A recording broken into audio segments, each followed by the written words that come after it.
මල්බොකි කලාව අවුරුදු 15ක් ඇතුළත දිනු වෙච්ච විදිය මගේ අත්දැකීමක් බෙදා ගන්නට තමයි මම මේ වීඩියෝ එක ගත්තේ. මම මේ මහලා තියෙන මල්බොකි එක ඉවත දාපු ඔරලෝසුවකට තමයි මම දැම්මේ. ෆ්‍රේම් කරනවට වඩා මම ඒකිනුත් ප්‍රයෝජනයක් ගත්තා. මේ සෙටින් රෙදි වලින් රුපියල් 2,400ට පෙති කපලා ඉතා සියුම්ව නිර්මාණය කරපු නිර්මාණයක්. මට මේකට කාලයක් ගියා. තරුණි පත්තරේ ෆොටෝ එකක් දැකලා තමයි මහලා තිබ්බ එකක් මං වෙනස් කරලා මට ඕනේ විදිහට කලර් මැච් කරලා තමයි මම මේ නිර්මාණය කරේ. මම මේක මේ විදිහට කියන්න බැලුවේ මට ළඟදී කේක් ඕඩර් එකක් ආවා. එතකොට මට හිතුණා මල් බොකි කලාව කොච්චර දියුණු වෙලාද කියලා.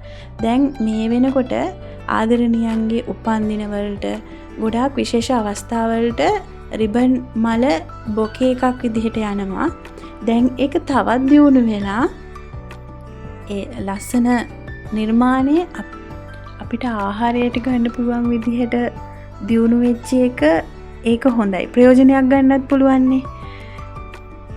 මට මෙන්න මේ ෆොටෝ එකේ තියෙන විදිහට බොකේ එකක් හදලා දෙන්න කියලා අක්කා කෙනෙක් මට ඕඩරයක් දැම්මා. මේ තියෙන්නේ මම ඒ නිර්මාණය කරපු බොකේ එක. ඒක මට හිතෙන විදිහට මම කලර් පොඩ්ඩක් වෙනස් කරලා ඒ නිදහස මට ඒ අක්කා දුන්නා. ඉතින් මම මේ විදිහට ඒක නිර්මාණය කරවුවා. අවුරුදු 15ක් ඇතුළත මේ වෙනස් වීම ඇත්තටම මේ ඒක මට රස අත්දැකීමක්. ආදරණීයන් සතුටු කරන්න පුළුවන් විදිහට බොකේ එකක් විදිහට මේ මල් කලාව මෙච්චර දියුණු වෙයි කියලා අපි හිතුවේ නෑ. තව ඉස්සරහට තව තවත් දියුණු වෙයි කියලා මම බලාපොරොත්තු වෙනවා.